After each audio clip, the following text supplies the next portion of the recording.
मुझे मंथली कितना इन्वेस्ट करना चाहिए, मेरे मंथली इनकम में से कितना पोर्शन मैं इन्वेस्ट करना चालू कर दूं, क्या मैं अपने लाइफस्टाइल को कॉम्प्रोमाइज करूं और इन्वेस्ट करूं। अगर आपके मन में इनमें से कोई भी सवाल है या ऐसे ही आप जानना चाहते हैं कि कितना पोर्शन आपके इनकम का इन्वेस्टमेंट में जाना चाहिए, तो आप इस वीडियो को एंड तक जरूर देखिए।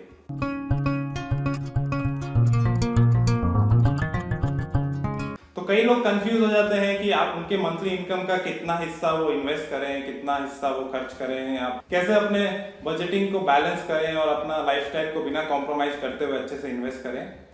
तो आज हम इस सिंपल मैथ को समझेंगे और ट्राई करेंगे एक कैलकुलेशन सेट करने का जो आपको हेल्प करे टू डिसाइड कि कितना आपको इन्वेस्ट करना चाहिए अपने मंथली इनकम का। तो इस रूल का नाम है, जिस रूल को हम फॉलो करने वाले हैं उस रूल का नाम है द 50-30-20 प्रिंसिपल।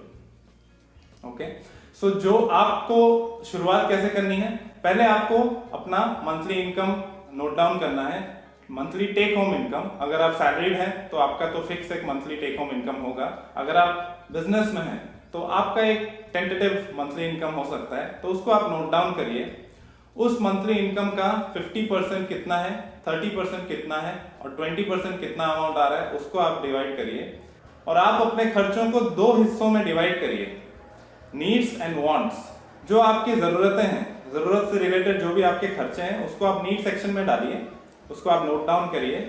एंड देन जो भी आपके लाइफस्टाइल एक्सपेंसेस है, आप पार्टी करते हैं, आप आउटिंग करते हैं, आप वीकेंड्स पे बाहर जाते हैं, खाना खाते हैं, वो सब जो खर्चे हैं, या आपको मोबाइल लेना है, जो भी आपके वांट्स हैं उसको आप दूसरे कॉलम में डालिए।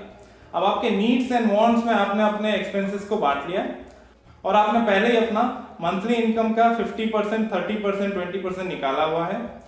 तो 50% आपका मंथली इनकम का जाना चाहिए आपके नीड्स में, 30% जाना चाहिए आपके वांट्स में और जो रिमेनिंग 20% है वो आपका सेविंग्स एंड इन्वेस्टमेंट है। तो आपका मान लीजिए कि एग्जांपल के तौर पर समझते हैं कि आपकी सैलरी 50,000 है। 50,000 का 50% 25,000 आपको नीड्स के लिए खर्च करना है। जो भी आपका जैसे बेसिक नीड्स है, जैसे आपका रेंट हो गया, आपका ग्रोसरी, आपका मंथली जो भी खाने के लिए खर्च होता है, आपका मतलब रोटी कपड़ा मकान, एक तरह से सोच लीजिए। उसके बाद जो वांट्स है कि वांट्स में आपके जो भी इच्छाएं हैं, आप जो भी एक्स्ट्रा खर्चा करना चाहते हैं अपने ऊपर, फैमिली के ऊपर, वो आपने मैप कर दिया। सो इस केस में आपका 30% जो कि 50,000 का 30% 15,000 है, 15, वो आपने वांट्स में मैप कर दिया। आपने पहले अपना लिस्ट ऑफ एक्सपेंसेस निकाला हुआ था जो आप आमतौर पे करते हैं वांट्स में, और कुछ नया भी आ सकता है, वांट्स तो चेंज होते रहते हैं। तो आप 15,000 पर मंथ आपने वांट्स पे खर्च कर सकते हैं।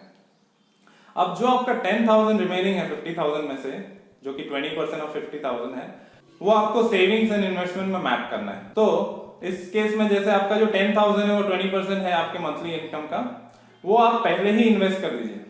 जैसे ही आपका मंथ का स्टार्ट होता है, जैसे first 10 days of the month you should invest that amount. जैसे मान लीजिए आपने डिसाइड किया है कि आपको एसआईपी करना है, या मान लीजिए कि आप कर रहे हैं एसआईपी, तो आपको 10,000 की एसआईपी, उसका डिडक्शन आपके अकाउंट से फर्स्ट 10 डेज में हो जाना चाहिए।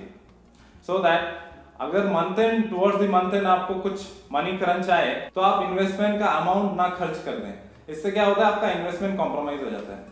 तो अगर आपका नीड 50% में पूरा नहीं हो रहा है तो आपको अपने वांट में से कुछ पोर्शन नीड की तरफ शिफ्ट करना पड़ेगा।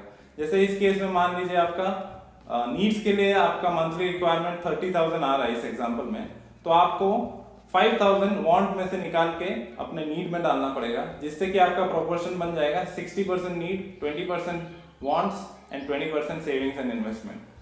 ओके, तो अगर आपको इसको रिलीजियसली फॉलो करने में प्रॉब्लम आ रहा है तो आप एक काम कर सकते हैं कि हर मंथ जैसे ही आपका सैलरी आता है, स्पेशली सैलरीड लोगों के लिए है, जैसे आपका हर मंथ सैलरी आता है, आप एक स्टैंडिंग इंस्ट्रक्शन लगा के रखिए कि फर्स्ट या सेकेंड या थर्ड ऑफ द मंथ आपका 20% ऑफ आपकी सैलरी दूसरे अकाउंट में मूव हो जाए और वो सिक्योर रहे। एंड देन जैसा भी आपका एसआईपी डेट से, मान लीजिए आपको टुवर्ड्स द एंड भी करना है, कुछ लोग प्रेफर करते हैं, तो आप उस वहां से मैप कर सकते हैं और आपका वो टच भी नहीं होगा। इस तरह से आपका इन्वेस्टमेंट अच्छे से प्लान रहेगा और आपका अमाउंट एक रेगुलर अमाउंट पीरियडिकली इन्वेस्ट होते रहेगा, जो आपको लंबे समय में अच्छा वेल्थ क्रिएट करके देगा। अब मान लीजिए आपकी सैलरी बढ़ती है, तो जैसे जैसे आपकी सैलरी बढ़ती है और आपका अगर नीड 50% से कम में ही पूरा हो रहा है, तो आप उस रिमेनिंग पोर्शन को वांट में मत डालिए, उसको आप इन्वेस्टमेंट में डालिए। जैसे मान लीजिए आगे चल के आपका 40% में ही नीड्स पूरे हो जा रहे हैं, तो आप 40% नीड्स में डालिए, 30% you can still put in the wants section. आप अच्छे से लाइफ एंजॉय कर सकते हैं। एंड देन जो 30% है वो आप इन्वेस्टमेंट में डालिए, जिससे कि आप इंक्रीमेंटली ज्यादा इन्वेस्ट कर सकते हैं और आपके रिटर्न्स भी अच्छे आएंगे। आई होप आपको इस वीडियो से कुछ सीखने को मिला होगा और आपके कुछ सवाल का जवाब मैं दे पाया हूं, ऐसा मुझे लगता है।